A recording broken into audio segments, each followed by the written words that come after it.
My dear students and parents, this is Daniel and welcome back to our channel.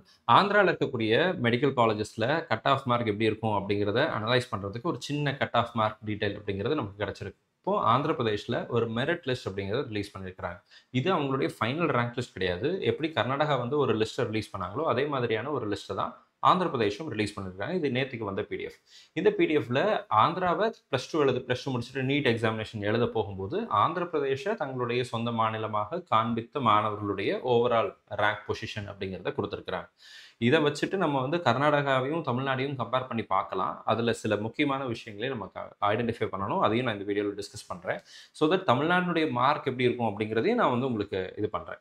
இப்போ வந்து பார்த்தீங்கன்னா, இப்போ நம்ம ஸ்லைடில் பார்க்குறது வந்து ஆந்திர பிரதேஷனுடைய 2025 டோட்டலாக எவ்வளோ மாணவர்கள் ஒவ்வொரு மார்க் ரேஞ்சில் இருக்கிறாங்க அப்படிங்கிறத தான் இந்த டிஸ்பிளேல நான் உங்களுக்கு காமிக்கிறேன். 650 மார்க்குக்கு மேலே 5 பேர் இருக்கிறாங்க ஆந்திர பிரதேஷில். இந்த வருஷம் 2025 5 பேர் 650+ ஸ்கோர் பண்ணியிருக்கிறாங்க. 600+ எவ்வளோ பேர் இருக்கிறாங்கன்னு சொல்லி கேட்டிங்கன்னா 77 கேண்டிடேட்ஸ் இருக்கிறாங்க. 580+ 166, 550க்கு மேலே 442 பேர் இருக்கிறாங்க. 500 மார்க்குக்கு மேலே 1813 பேர் இருக்கிறாங்க. சரிங்களா, 1800 பேர் மேலே இருக்கிறாங்க. 480க்கு மேலே 2800 பேராக இருக்கிறாங்க. 450க்கு மேலே 4749, 400 மார்க்குக்கு மேலே 8623 கேண்டிடேட்ஸ் வராங்க.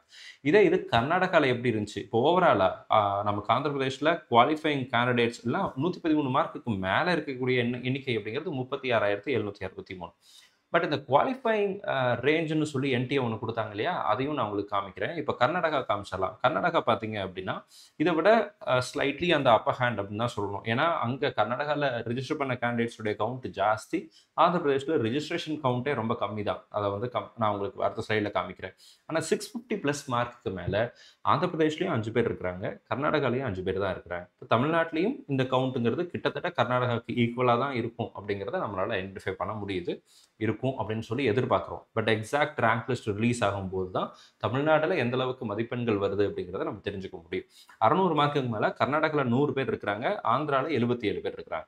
இப்போ 580க்கு மேலே 243 பேர் இருக்கிறாங்க. 550க்கு மேலே 681 கேண்டிடேட்ஸ் இருக்கிறாங்க. 500+ பாருங்க, அப்படியே 1100 கேண்டிடேட்ஸ் வந்து இன்க்ரீஸ் ஆயிருக்கிறாங்க கர்நாடகாவில் 2970. சரிங்களா, ஸோ 480 மார்க்குக்கு மேலே அல்லது 400 மார்க்கு மேலே பார்த்தீங்கன்னா 5000 பேர் இன்க்ரீஸ் ஆயிருக்காங்க. 13,384 பேர். இங்கே 8,600 இருந்துச்சு. அப்ராக்சிமேட்லி அரௌண்ட் ஒரு 5000 கேண்டிடேட்ஸ் இன்க்ரீஸ் ஆயிருக்கிறாங்க அப்படிங்கிறத பார்க்கலாம்.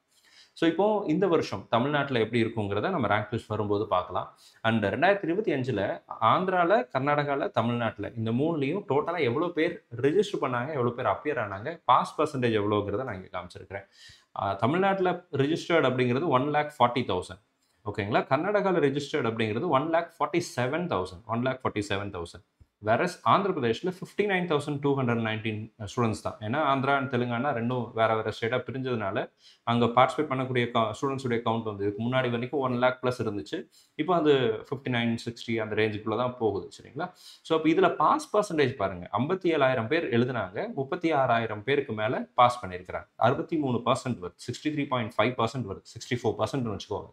இங்கே வந்து பார்த்தீங்கன்னா கர்நாடகாவில் 58% அண்ட் தமிழ்நாட்டில் 56% தான் இந்த வருஷம் குவாலிஃபைங் பர்சன்டேஜாக இருக்குது. இது கடந்த ஆண்டு எப்படி இருந்துச்சு அப்படின்னா, லாஸ்ட் இயரில் தமிழ்நாடு 58% இருந்துச்சு, கர்நாடகா 59% இருந்துச்சு, ஆந்திராவில் 67% இருக்குது. இப்போ கம்மியான ஸ்டூடெண்ட்ஸ் தான், ஆனால் அதில் நிறைய மாணவர்கள் போன வருஷமும் சரி இந்த வருஷமும் சரி தமிழ்நாட்டில் ஆந்திர பிரதேஷில் குவாலிஃபை ஆகிருக்கிறாங்க அப்படிங்கிற விஷயத்தையும் பார்க்குறோம்.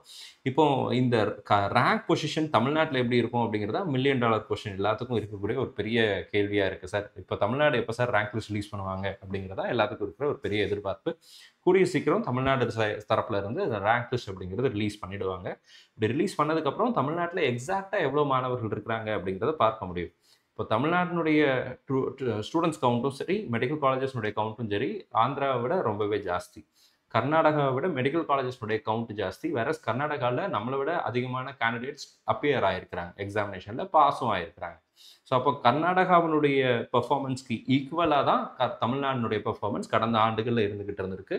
இந்த மார்க் ரேஞ்சில் குவாலிஃபைங் இதுலேயுமே பார்த்தீங்கன்னா பெரிய டிஃப்ரென்ஸ் இல்லை, 1%, 2% தான் வேரியேஷன் இருந்துச்சு தமிழ்நாடுக்கும் கர்நாடகாவுக்கும்.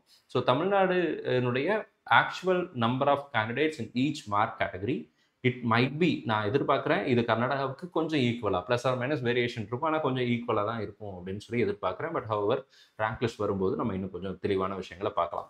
இப்போதைக்கு கர்நாடகால நமக்கு ரிஜிஸ்ட்ரேஷன் போயிட்டு இருக்கு.